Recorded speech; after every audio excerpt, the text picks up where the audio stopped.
Residents in West Nashville woke up to find some particularly awful flyers posted on their doorsteps. Take a look at this. You will almost immediately get an idea of what they're going for. It's basically identifying different things that are apparently too Jewish. So every single aspect of Disney child grooming is Jewish, with a bunch of people identified as Jewish, with, it looks like, the Star of David plastered on their forehead, which is even more threatening.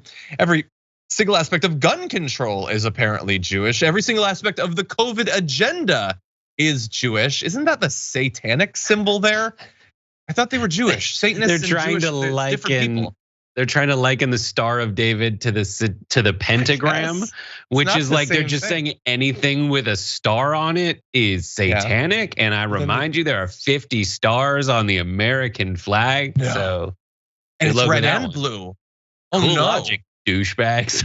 Wait, every single aspect of mass immigration is Jewish, and so basically it's just identifying tons of people effectively with targets on their foreheads who are Jewish. Now this is awful.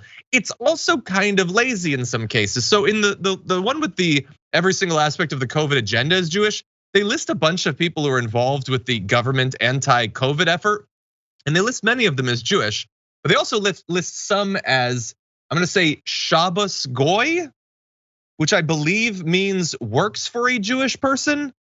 But but if the idea is that it's the Jewish people that are ruining everything, you can't put a bunch of non-Jewish people and say, well, but they work for Jewish people, so that's as bad. Then that's just everyone. That's a lazy conspiracy theory, seriously. But look, obviously putting these sorts of flyers on people's homes, wildly anti-Semitic, definitely threatening. Can only imagine Jewish people getting something like this on their doorstep would be horrified by it. But this group would assure you that they are not a threat. At the bottom of each of these flyers, it says, these flyers were distributed randomly without malicious intent. Oh, good then. Because I was worried about the targets on foreheads and the anti-Semitism, but if it was randomly, then I guess it's not a bad thing. I've always thought that burning crosses on lawns is bad if it's targeted. Random cross burnings aren't threatening at all. What do you think, Brett? I think this is hilarious. Like, the history of Disney and anti-Semitism is not that they love it, or it is not that they love Jews. No. I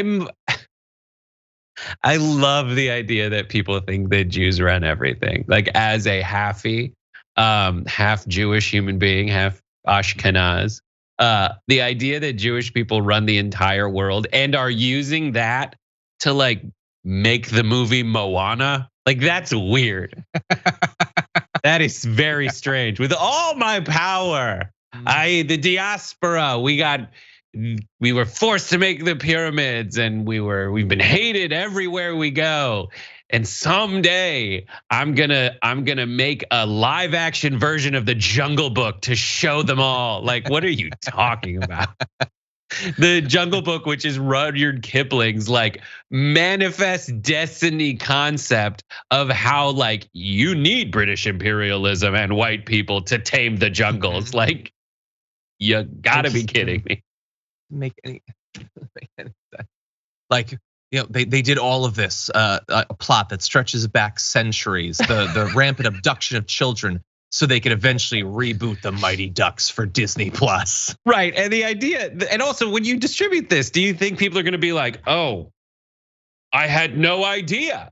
All right, let's kill the Jews. Like, I hope not.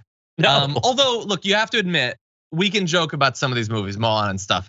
But when they give Jeff Goldblum a show called The World According to Jeff Goldblum, wait, the whole world is gonna be according to just him? No, listen, that movie would have nothing to do with the Judaism of Jeff Goldblum, but rather the general weirdness of Jeff Goldblum, and it's delightful. Having watched many episodes of that show, I can assure you that that is what it's focused on. And the episodes are about things like ice cream, bicycles, dogs. Like, obviously it's a plot.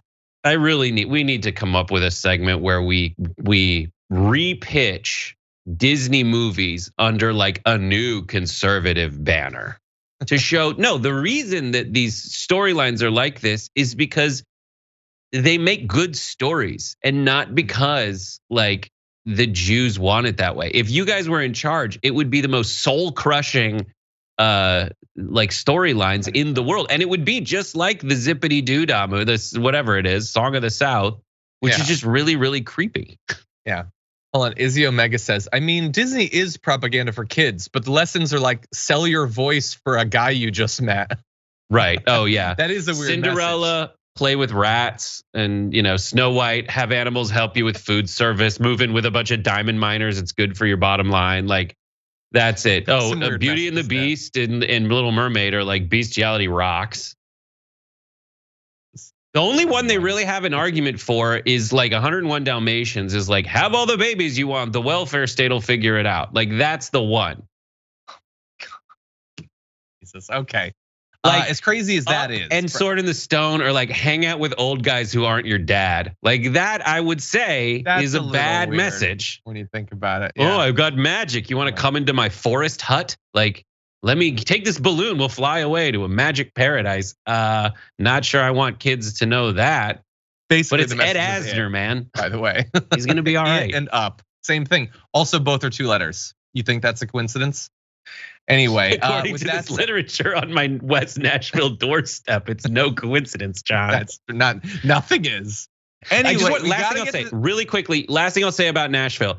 It took until like 2 years ago to get the bust of Nathan Bedford Forrest out of the Capitol building in Nashville. Like, the head of the Klan, the original Klan head. Yes. His bust was in the State House in Nashville, Tennessee. The bust I'm concerned about is our show going bust. Anyway, with that is a good point though.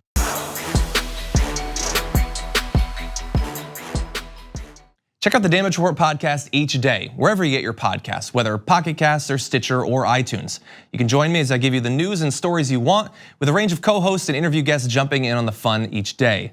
Again, that's the Damage Report, wherever you get your podcasts. And if you get them at iTunes, don't forget to rate and review. Sometimes I'll read them live on the show.